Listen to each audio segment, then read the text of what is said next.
Bonjour et bienvenue. Bienvenue à notre l'entretien numéro 160.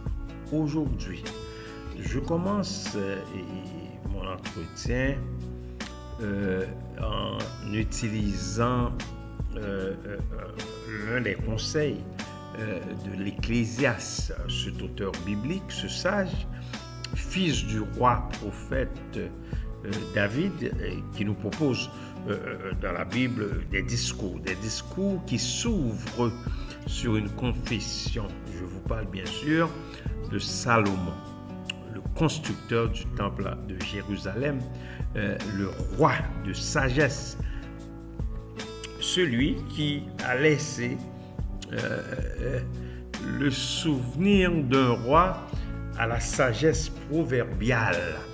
Et écoutez, Ecclésiaste déclare dans Ecclésiaste 16, le verset 20, « Malheur à toi, pays dont le roi est un enfant, et dont les princes mangent dès le matin. » Ce roi de sagesse nous dit qu'il y a malheur, il y a déception, calamité, fléau, catastrophe, désastre, adversité, épreuve, mésaventure dans un pays ou dans un État dont le roi est un enfant. Un enfant est mineur.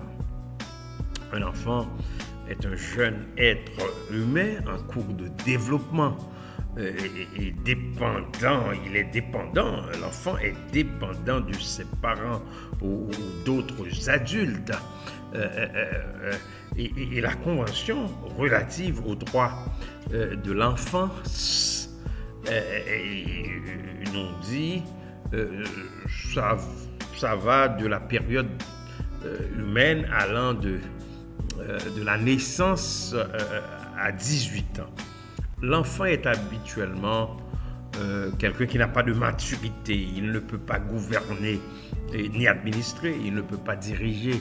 Et lorsqu'il dirige, il ne peut apporter que des malheurs, des déceptions, des calamités, des fléaux, des catastrophes, des désastres, des adversités, des épreuves et même des mésaventures. Malheur à un pays dont le roi ou le président ou le principal dirigeant est un enfant. Le texte dit également malheur aussi à un pays dont les princes mangent dès le matin, c'est-à-dire les autres dirigeants de ce même pays, comme on pourrait parler des sénateurs, des députés, des directeurs généraux, des magistrats, des ministres qui mangent dès le matin. Ils ne mangent pas au temps convenable. Ça veut dire quoi? Ils ne s'intéressent pas au peuple, mais ils s'intéressent à eux-mêmes. Et ils ne s'intéressent pas de la joie du peuple, mais de leur joie. Ils ne s'intéressent pas du bonheur du peuple, mais de leur bonheur. Ils ne s'intéressent pas au plaisir du peuple, mais ils ne s'intéressent qu'à leur plaisir. Ils ne s'intéressent pas à la paix du peuple, mais ils ne s'intéressent qu'à leur paix. Car le bonheur d'un pays dépend du caractère de ses dirigeants.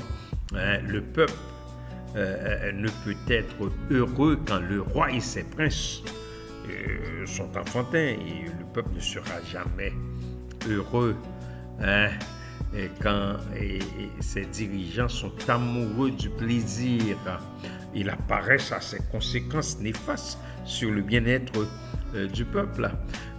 Les dirigeants insensés, par leur faiblesse, leur indulgence et leur paresse, amènent l'État à la décadence, à la corruption, à la tristesse et l'angoisse. Pourtant, la noblesse et la tempérance assurent la prospérité. Cléber Jean-Charles vous a parlé.